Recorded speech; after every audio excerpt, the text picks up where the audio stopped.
everyone, my name's Nathan and I normally see you at the Fitzwilliam Museum in Cambridge. Today I'm very happy to welcome you back into my shed, which is my studio where I work when I'm not at the Fitzwilliam. Today I'm going to show you a couple of possible ways that you could make this week's postcard, and in a moment I'm going to angle the camera down so you can look at what my hands are doing, and we'll take it from there.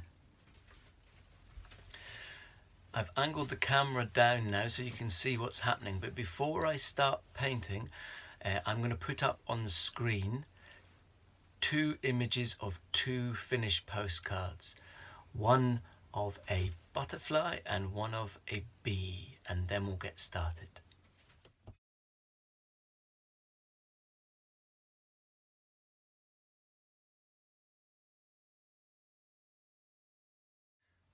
When we see butterflies and bees, we often only catch a glimpse of them, so you only kind of see the colours perhaps, or just a fuzzy version of them as they fly by. So we thought it might be quite nice to combine two techniques to one a more realistic version and one a kind of sweeping colour, and you can do either or both or make up your own way. Hopefully you've got your materials that have been sent to you. I've got a butterfly and a bee template. I'm going to start off with the bee, so I'm just going to draw around the bee and then I'll show you as we go. There's our outline of our bee. I'm going to paint a few colours across to give the impression of movement. We're using gouache, but you could just as easily use any other paint. I'm going to add the paint. I've chosen the right hand side. Put a big blob, as much as you can on, or as much as you think you'll need. I'm using green and a dark colour, a kind of black.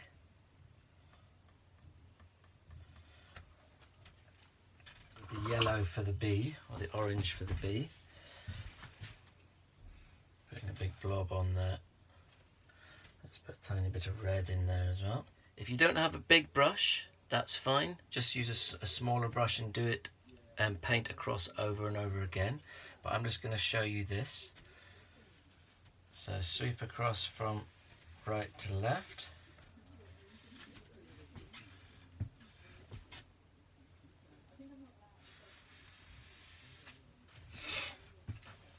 So there we've got some movement.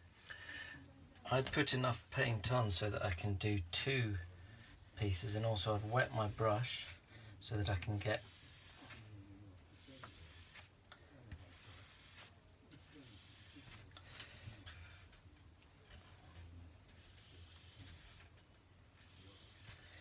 paint across until you like what you see. It's got a bit of movement to it. I'm going to add a little bit more on here.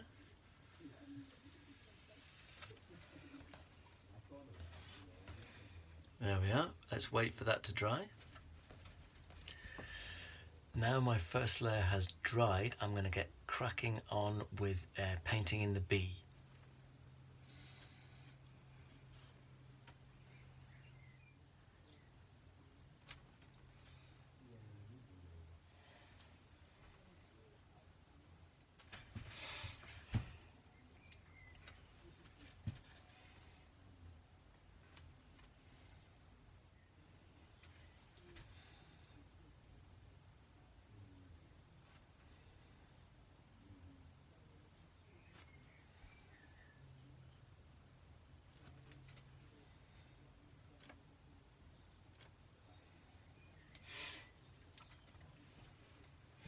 Just using my thumb because on the wings, on the white, because it leaves your thumbprint there and it has quite a sort of bee wingy effect, which I quite like. And then come back and finish it. Hopefully you enjoyed that demonstration and are going to enjoy doing your own versions. So obviously you can just do the abstract sweep of colour, or you can just do the detailed butterfly or bee, or you can completely do your own thing, and I really look forward to seeing what you come up with soon.